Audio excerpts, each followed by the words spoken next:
안녕하십니까. 대림대학교 미래자동차 학부의 이정호 교수입니다.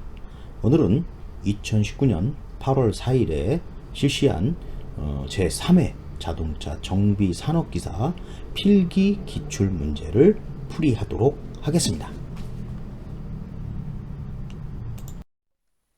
자, 자동차 정비 산업기사는 필기시험 교과목이 일반기공학 20문제, 자동차 엔진 20문제, 자동차 샤시 20문제, 전기 20문제, 그래서 총 80문제를 풀게 되겠습니다.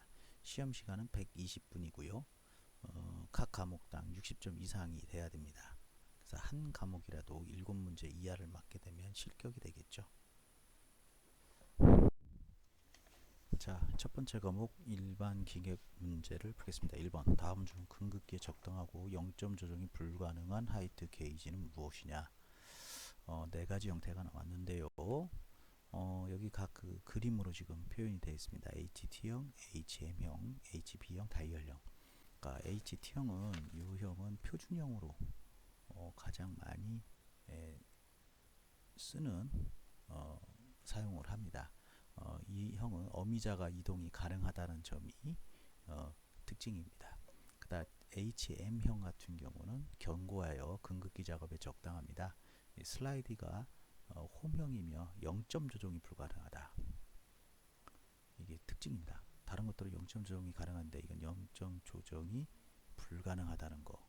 그래서 시험에 이제 자주 체킹이 되겠죠. 그래서 여기서 0점 조정이 불가능한 경우는 HM형입니다. 그 다음에 HB형 같은 경우는 무게가 가벼워서 측정이 간단하고 슬라이더가 상자 모양으로 되어 있습니다. 그 다음 다이얼형 같은 경우는 버니어 눈금 대신 다이얼 게이지가 부착이 되어 있고요. 정확하게 눈금을 읽을 수 있습니다. 그래서 여기서 0점 조정이 불가능한 하이트 게이지는 HM형이 되겠다. 그래서 정답은 1번 이렇게 되겠습니다. 다음 가겠습니다. 다음 두 번째, 허용 구피 능력 60N per 미리미리 자승인 단순보가 1 곱하기 10의 6승. 여기 6승입니다. 6승. 1 곱하기 10의 6승이죠. 최대 구피 모음을 받을 때 필요한 단면 계수의 최소값은 얼마냐라는 것이 나왔습니다. 우리가 이제 보에 구피 능력은 그 모멘트를 단면 계수로 나눈 것을 말합니다. 이제 단면의 형상에 따라서 갖고 있는 단면의 고유적인 계수가 있고요. 굽힌 모멘트가 있죠. 참고로 이 단면 계수가 이런 사각형일 때, 이런 사각형 단면을 가진 경우에 여기가 이제 B고 너비가 B고 H라고 했을 때, 이때 사각형 단면이 갖고 있는 단면 계수는 6분의 BH의 자승이라는 거 하나 참고로 알아놓으시고요. 원형일 경우 원형의 단면이 있습니다.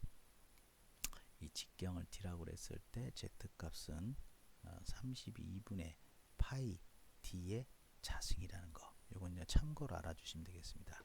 자, 그렇다면 여기서 이제 요 값을 풀면 Z는 모멘트를 우리가 구피 문형으로 나눠주면 되겠죠. 그래서 여기서 계산해 보면 모멘트가 1 곱하기 10의 6승 단위는 뉴턴 메타가 되겠고요. 단위 맞추셔야 돼요. 계산형 문제에서는. 그 다음에 구피 능력이 60 단위가 뉴턴, 그죠? 미리미리네요. 미리미리의 자승이 되겠죠. 그러면 이제 이게 얼마가 되겠느냐? 계산해 보니까 1, 6, 6, 6, 7, 그죠? 16,667이 되겠죠. 그래서 이제 뉴턴 값, 요거 뉴턴은 없어질 테고 단위가 요거니까 메타의 3승이 되겠죠. 그래서 정답은 2번이 정답이 되겠습니다. 다음 가겠습니다. 다음 열응력에 대한 설명으로 옳지 않은 것은 무엇이냐? 열응력, 그죠? 열응력이라는 것은 무엇이냐면은 열응력이라고 하는 것은 그죠? 세로탄성 계수 곱하기 그죠? 변형률이죠. 변형률.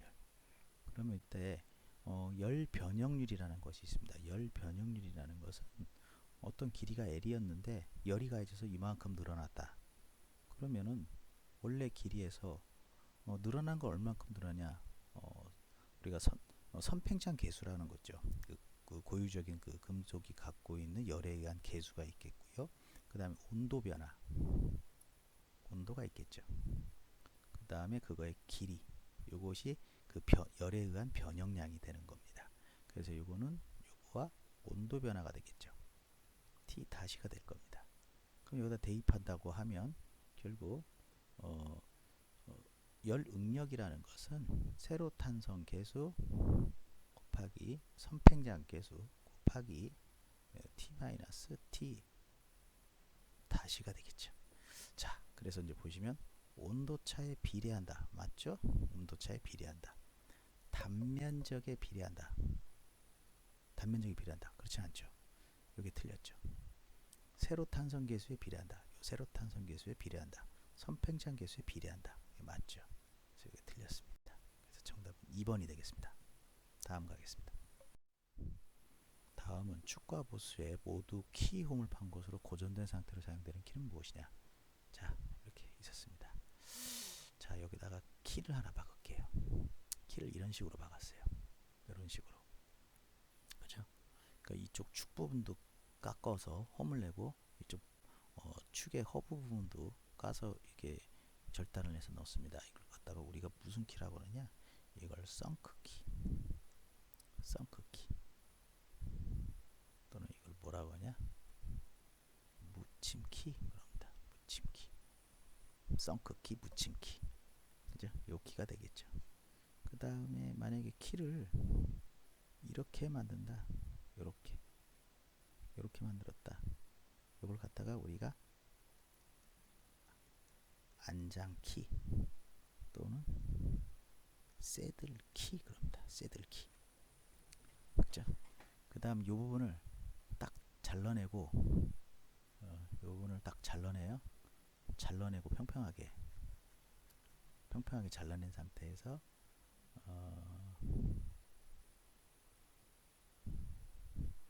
여기다 키를 이런 식으로 넣었다는 거죠. 이런 식으로 이렇게. 그러니까 이 부분을 잘라낸 상태에서 키를 이렇게 갖다 놓은 거죠.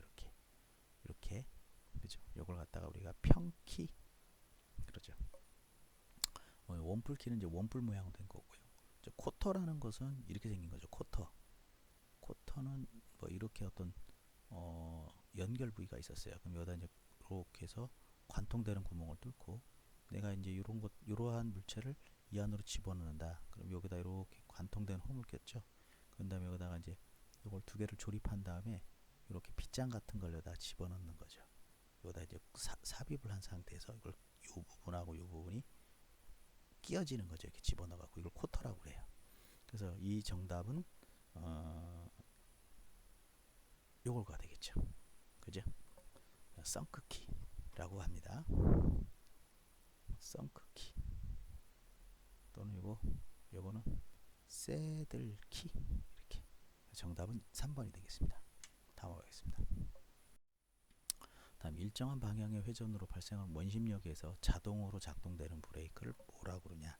이런 것들을 캠 브레이크라고 합니다. 원심력, 일정 방향 회전으로 발생한 원심력에서 이런 블록 브레이크나 내확 브레이크, 원판 브레이크 같은 경우는 원심력이 아니라 어떤 그 일정 방향의 직선 방향의 힘이죠. 힘이 작용해서 뭐 이렇게 브레이크를 밀어주는 것들이 이런 브레이크고요. 캠 브레이크는 원심력에 의해서 자동되는 브레이크입니다. 그래서 정답은 1번이 되겠습니다. 다음 넘어가겠습니다. 다음 기어 전동에서 원동축과 중동축이 서로 평행하지 않는 경우에 사용되는 기어는 무엇이냐 그랬어요. 자, 스퍼 기어, 일반 표준 기어죠. 이렇게 생긴 기어를 말할 겁니다. 이런 기어죠. 표준 기어라고 하죠. 그래서 이때 축 방향과 기어의 이빨의 방향이 서로 어때요? 평행을 이루죠. 이걸 스퍼 기어라고 합니다. 그럼 이제 두 축이 서로 어떻게 돼요? 평행한 상태. 이거 이제 그 기어에서도 이런 것이 이제 스퍼 기어에서도 외접 기어가 되겠죠. 내접 기어다라고 하면 이제 이렇게 써야겠죠. 내접 기어라고 하는 것은 안쪽에 들어가 있으니까 기어가 이렇게 들어가 있어야겠죠. 그죠? 그럼 이때 이 축하고 이 축이 서로 어떻게 돼요? 평행을 이루어야 되겠죠. 헬리컬 기어 같은 경우는 기어가 있으면 두 축선이 똑바른데 이렇게 돼 있어요. 기어 이빨이. 그죠? 이렇게 돼 있는 기어를 헬리컬 기어라고 그래요. 아무튼 두 축이 서로 평행을 하죠. 근데 서로 평행하지 않는 기어. 이게 하이포이드 기어죠. 이거 어디서 쓰죠? 자동차의 종감속 기어에서 사용하죠. 그죠? 그래서 자동차 종감속 기어라는 것은 그냥 이런 기어죠. 자, 여기서 이렇게 썼죠. 이렇게 기어를 이렇게 사용하는 거죠. 이렇게. 그래서 이거 돌리면 얘가 돌아가는 방향이죠. 이 축 방향이 축이 서로 어때요? 일치하지 않죠. 그래서 정답은 4번이 되겠습니다. 다음 탄소광에 담금질을 했을 때 나타나는 조직 중 이거 시험에 가장 잘 나오는 거죠. 담금질 조직이죠. 탄소광의 일반 표준 조직하고 담금질 조직이 나오는데 요거 여러분들이 알으셔야 돼요. 씨, 마, 트, 소, 퍼, 오, 페. 요게 순서입니다. 시마트소, 퍼, 오, 페. 요거 시멘타이트죠. 시멘타이트. 그다음 마르텐, 사이트. 그다음에 스타트. 소르바이트. 그다음에 펄라이트. 그다음에 오스테나이트. 그다음 페라이트. 그래서 이거 알으셔야 돼요. 시마트소 퍼오페 이렇게 알아야 되니까. 그래서 경도가 가장 낮은 거니까, 그죠? 오스테나이트 요게 가장 낮은 거죠. 정답 1번입니다. 다음은 추결식과 반사로를 이용해서 장애물을 이용해 정렬하는 방법으로 우수한 강을 건다. 여기서 이제 직접 추결실과 반사로가 있다라는 거죠. 요 추결실과 반사로가 있는 구가 이 평로가 되겠습니다. 그 평로라는 것은 그 동일 성물의 샘물을 다량 생산할 수 있고 재료와 연료가 이제 직접 접촉합니다. 이제 그런 거고요. 그다음에 이제 추결식 반사로가 있다라는 거, 그 내부에. 그 다음에 선철과 고철을 혼합물을 이용해서 탄소 및 기타 불순을 연소시키는 노가 평로가 되겠습니다. 그 전로라는 것은 그 원료 용선 중에 이제 공기 또는 산소를 넣어서 그곳에 함유된 그 불순물을 그 짧은 시간에 산화시키거나 강제나 가스로 제거하는 동시에 이때 발생하는 산화열을 이용해서 외부로부터 열을 공급받지 않고 정렬하는 방법을 말합니다. 그다음 전기로라는 것은 전기를 열원으로 사용하여서 탄소 적극의 그 아크열과 그 유도전류에서 발생되는 열을 이용해서 하는 거고요. 도가니로라는 것은 그 안에 도가니를 이제 집어넣어서 하는 방식입니다. 그래서 그 추결식 반사로가 있다라는 것은 평로가 되겠습니다. 다음. 자, 9번 문제. 판금 가공의 종류에 해당되지 않은 것은 무엇이냐? 그 판금이라고 하는 것은 그 금속판을 그 소정 형태로 그 성형하는 작업을 말합니다. 예를 들어서 이제 금속판을 소재로 해서 구부리든가 접합하든가 구멍을 뚫는다든가 절단을 한다든가 해서 원하는 모양으로 만드는 방법을 말하죠. 그래서 여기서 판금 가동에 해당하는 접합, 그 다음에 성형, 프레스를 이용한 거, 그 다음에 전단 이런 것들이 가고요. 단조 가공은 거기에 해당되지 않습니다. 그 단조 가공은 그 금속 가공의 일종으로서 그 금형 공구로 그 소재에 그 압축 과정을 가해서 소재의 높이나 지름 이런 것들을 단축시키고 그 압축 방향의 직각 방향으로 늘림으로써 정해진 모양 치수 물품을 만드는 작업을 말합니다. 그래서 이제 판금에 해당하지는 않죠. 그 정답은 2번이 되겠습니다.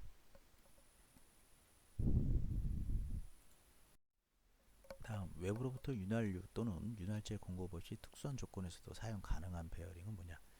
윤활유 공급이 없으니까 정답은 오일리스 베어링이 되겠죠. 이 뭐 이제 구리, 주석 이런 흑연들의 이제 불만들을 갖다 혼합시켜 가지고 그 성형하는 한 다음에 이제 가열해서 윤활유를 한 4에서 5% 정도 침투시켜 가지고서 그 소결한 베어링입니다. 주유가 이제 곤란한 곳에 주로 사용하는 거죠. 그것을 오일리스 베어링입니다. 정답은 3번이 되겠습니다. 다음 두 개의 입구와 한 개의 공동 출구를 가지고 출구는 입구 압력에 작동해서 입구 한쪽 방향에서 자동적으로 접속되는 밸브. 요게 일종의 이제 셔틀 밸브라고 합니다. 셔틀. 그죠? 그래서 셔틀 밸브 같은 경우는 그죠? 어떤 이제 밸브 쪽에 그죠? 양쪽으로 두 개가 이제 들어오겠죠.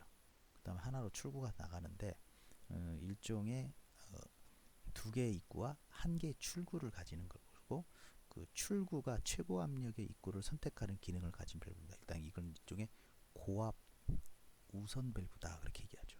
그래서 이때 이 둘 중에 압력이 가해졌을 때 높은 압력이 이쪽으로 빠져나가게 되는 거죠. 예, 이걸 갖다가 우리가 셔틀 밸브다 이렇게 이야기합니다. 또는 이걸 OR 밸브다 그러죠. 그 다음에 이압 밸브라는 것이 있습니다. 이압 밸브도 일종의 어떤 거냐, 양쪽에서 이렇게 압력이 들어오게 되면 출구가 나가게 돼 있어요. 그런데 이건 이제 저압 우선 밸브다 그래요. 그래서 이걸 엔드 밸브다 그래요. 엔드 밸브다라고 이제 이야기를 했습니다. 이것은 이제 두 개의 압력이 들어와야만 이쪽으로 압력으로 들어가게 되는 거, 그죠? 이건 둘 중에 하나만 들어와도 압력이 나가는 거죠, 높은 압력으로. 근데 이제 급속 배기 밸브라는 것은 공압 실린더의 그 동작을 빠르게 할 때 사용하는 것으로 그 실린더 출구로부터 리턴된 공기를 그 변환 밸브를 통하지 않고 대기로 바로 방출하는 밸브입니다. 리밀 밸브라는 것은 그냥 압력 제한을 걸어주는 밸브고요. 그래서 이때 정답은 셔틀 밸브가 되겠습니다. 다음. 자, 단면적인 100제곱센치 유압 실린더의 1분의 2m의 속도로 이전시키기 위한 유량은 얼마냐? 유량이라는 것은 단면적 곱하기 속도가 되겠죠. 그럼 단면적이 얼마냐? 100. 자, 단위 조심하셔야 돼요. 센치의 자승이고요. 곱하기 1분의 2m라고 했잖아요. 그러니까 이거 단위 맞춰볼게요. 그럼 200이죠. 200이고 1분이니까 요거 센티미터에 뭐가 되겠죠? 분이 되겠죠. 분당. 이렇게 계산하면 요 단위가 다 맞죠. 그러면 2만이 되겠죠. 2만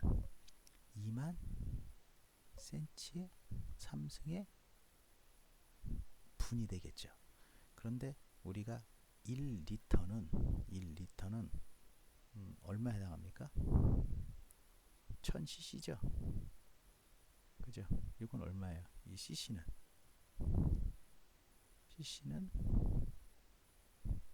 이거와 같죠. 그죠? 이거와 같죠. 따라서 2만을 갖다가 그죠? 여기 하나가 빠졌습니다. 이렇게. 그죠? 이렇게 돼야 되겠죠. 하나, 둘, 셋, 넷이니까 요거를 1000으로 나누니까 그죠? 1000으로 나누니까 20이 되겠죠. 20리터 분이 되겠죠. 그래서 정답은 2번이 되겠습니다. 다음.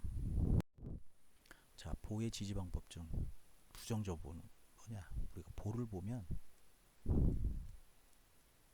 정정보가 있고요. 부정정보가 있어요. 그럼 정정보에서 첫 번째가 뭐냐? 외팔보. 외팔보 이렇게 생긴 거죠? 요런 보죠. 외팔보. 그 다음에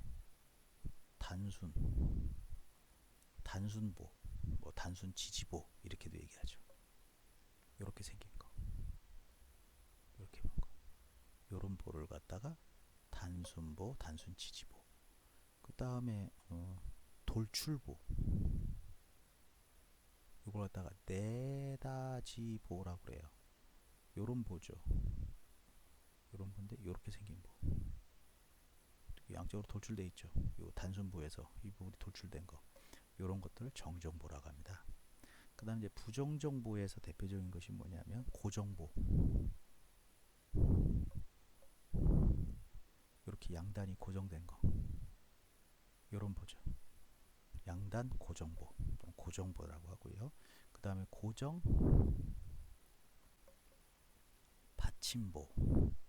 그러면 한쪽은 고정되어 있고 한쪽은 이렇게 받쳐져 있는 거죠. 그 다음에가 연속보. 연속보라고 하는 것은 이런 보인데 이 보가 연속적으로 이렇게 돼 있는 거. 이런 것들이 부정정보에 해당할 겁니다. 그럼 여기서 부정정보가 종류인 것은 무엇이냐? 그러면 양단 고정보. 요게 되겠죠. 정답은 4번이 되겠습니다. 다음. 자, 피복 아크 용접봉에서 구비 조건이 뭐냐? 그래서 우리 피복 아크 용접을 하게 되면 그죠? 이렇게 해서 용접을 했단 말이에요.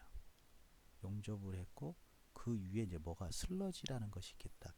슬러지가 들어와 있죠. 그래서 우리 용접할 때 보면 용접하고 나서 요 슬러지를 깨버리죠. 자, 슬래그 제거가 쉬울 거 당연하겠죠. 용착 금속의 성질이 우수할 거 당연하겠죠. 요 금속 성질. 용접 시 유해가스가 발생되지 않고 좋은 거죠. 여기가 심선입니다. 이 용접봉을 보면 심선이 있고 그 주위에 빼빼로처럼 이렇게 해서 피복제가 들어가 있단 말이에요. 그죠? 그럼 이때 어떻게 해야 돼? 심선이 먼저 들어가야지 했잖아요. 그러니까 심선이 먼저 놓고 피복제가 위를 겉을 쌓아야 되겠죠. 그래서 이것이 틀린 거죠. 정답 4번. 다음으로 가겠습니다. FRP라고 해서 우수한 경량성 체조로 폴리에스터 에폭시 수지가 기재인 것은 복합 재료는 뭐냐? 섬유 강화 금속이잖아요. 그러니까 이것은 일종의 그 강도가 큰 섬유에다가 금속을 강화시킨 거죠. 그죠? 금속이에요, 금속. 요건 콘크리트죠. 요건 세라믹입니다. 이때 사용되는 섬유라든가 이런 것들이 유리섬유, 탄소섬유가 되겠죠. 금속에다가 탄소섬유, 유리섬유 넣은 거고, 콘크리트에다가 탄소, 유리섬유 넣은 거고, 세라믹에다가 탄소, 유리섬유 넣은 거죠. 그죠? 근데 여기 폴리에스테르 에폭스 수지가 들어갔다. 그럼 정답은 섬유 강화 플라스틱이라고 하죠. 이걸 FRP다 그럽니다. FRP. 요거를 FRM이라고 하고요. 요거를 FR콘 이렇게 부르죠. 그다음 요걸 FRC라고 불러요. 그래서 FRP죠. 플라스틱. 그죠? 정답은 4번이 되겠습니다. 다음으로 가겠습니다. 유압회로 해서 액추에이터를 작동시키지 않는 시간에는 펌프에서 송출되어 온 작동 유체를 저압으로 탱크에 복귀시키는 회로를 뭐라냐? 무브화회라고 그러죠. 그죠? 펌프에서 나온 이거 탱크로 복귀시키는 회로. 이게 이제 어느 거죠? 우리가 자동차에서는 파워 스티어링에서 그 공회전 시에 핸들을 우리가 만지지 않았을 때 파워 펌프에서 발생된 유압이 그냥 골고루 그냥 유압 탱크로 복귀시키는 회로가 되겠죠. 그 대표적인 것이 자동차에서 쓰였던 겁니다. 뭐 가막 회로는 말 그대로 압력 줄이는 거고요. 동기 회로라는 것은 무엇이냐? 그러니까 두 개 이상의 실린더를 이렇게 작동시킬 때 동기화시키는 거겠고요. 미터인이라는 것은 이제 그 미터인 회로라는 것은 뭐냐? 그 속도 제어의 기본 회로죠. 그래서 이게 실린더로 유입되는 유량을 제어하는 거죠. 직접 제어하는 거예요. 유입되는 미터인. 근데 미터 아웃이다. 그럼 뭐요? 유출되는 미터 아웃. 그럼 유출되는 유량을 제어한 거예요. 그건 유출되는 건 미터 아웃, 유입되는 건 미터 인. 근데 여기서 이제 뭐냐? 복귀시키는 거죠. 정답은 3번입니다. 다음으로 가겠습니다. 다음 중 삼각나사에 대한 설명은 뭐냐? 동력 전달용으로 적합하다 아니죠. 얘는 무슨 얘기예요? 체결용이에요. 그죠? 그 동력 전달용은 아니죠. 체결용으로 쓰는 거. 나사 효율이 좋다. 맞아요? 나사 효율이 나쁘죠. 나빠야 체결용으로 쓰는 거죠. 좋으면 운동용으로 쓰죠. 마찰 계수가 크다. 마찰 계수가 크면은 옳은 거죠. 그래야지 체결용으로 쓰는 거죠. 마찰 계수가 커야죠.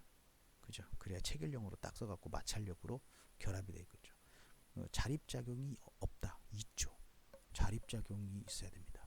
그래야 체결용으로 우수하게 쓸 수 있는 거죠. 정답은 3번입니다. 그래서 여러분들이 이제 알아야 될 것이 삼각나사와 사각나사, 요거 구분해서 알아놔야겠죠. 삼각나사, 사각나사. 요거는 체결용, 요건 동력 전달용으로 쓰죠. 그러면 여기서 나사의 효율은 어때요?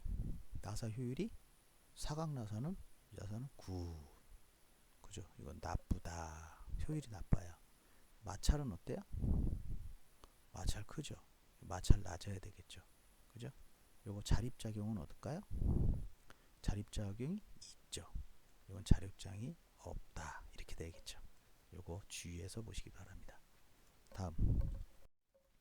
작은 입자의 슛돌로 작은 압력으로 일감을 누르면서 가공물에 이성을 주고 동시에 숫돌에 진동을 주어 단시간에 원통의 내면이나 외면 및 평면을 다듬질 가공하는 것을 뭐라고 하죠?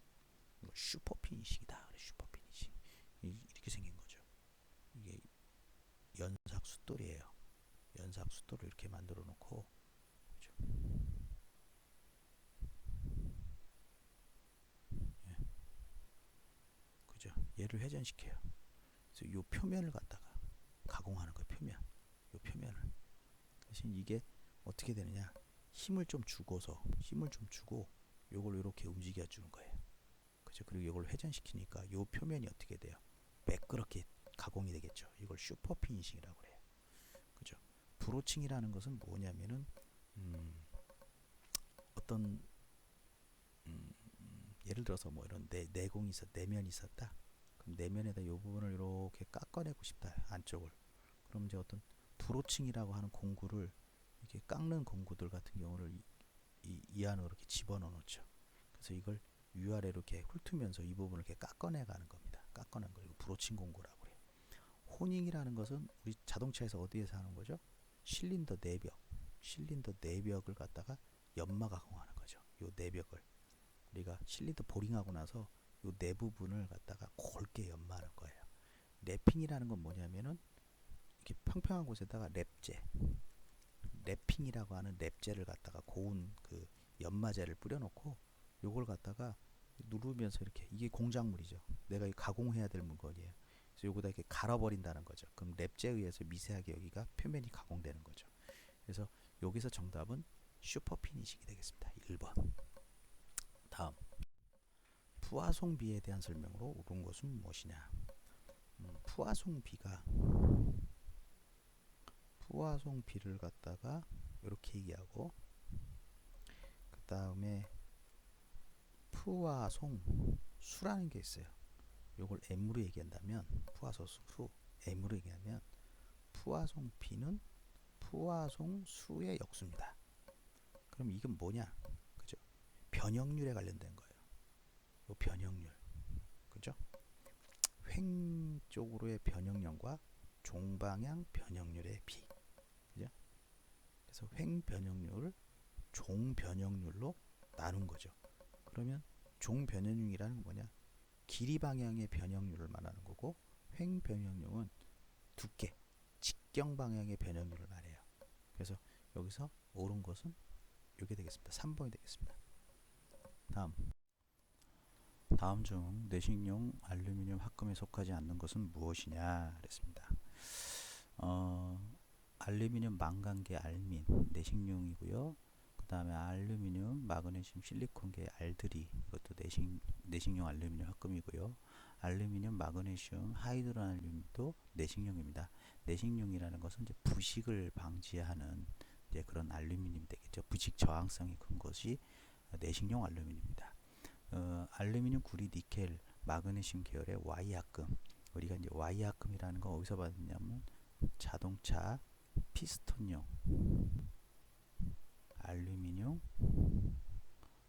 합금에서 Y합금하고 로 EX 합금이라는 걸 여러분들이 보셨을 겁니다. 그래서 이 Y합금 같은 경우는 여기 있는 것처럼 알루미늄하고 이제 구리가 주성분이죠. 그래서 구리계 알루미늄 합금이다 그러고요.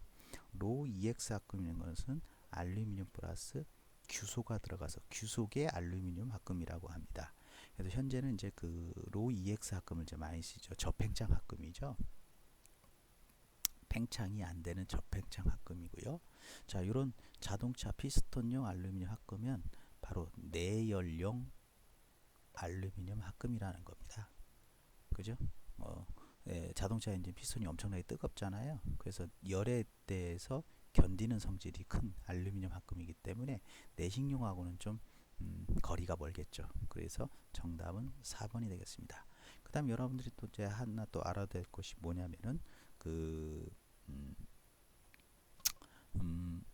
우리가 두랄루민하고 초두랄루민 이 합금이 이제 뭐냐면 시호경화가 있는 합금이죠. 자, 이런 것들이 이제 강도경도가 쓴 고령용 이건 알루미늄 합금이라는 거예요. 이제 시간이 경과되면 경화가 일어나는 현상. 그래서 고강도, 강도가 큰 곳에 있는 곳에서 가볍고 이런 데 쓰이는 것이 이 고령용 알루미늄, 두랄루민하고 초두랄루민, 시호경화가 있다라는 거. 네. 다음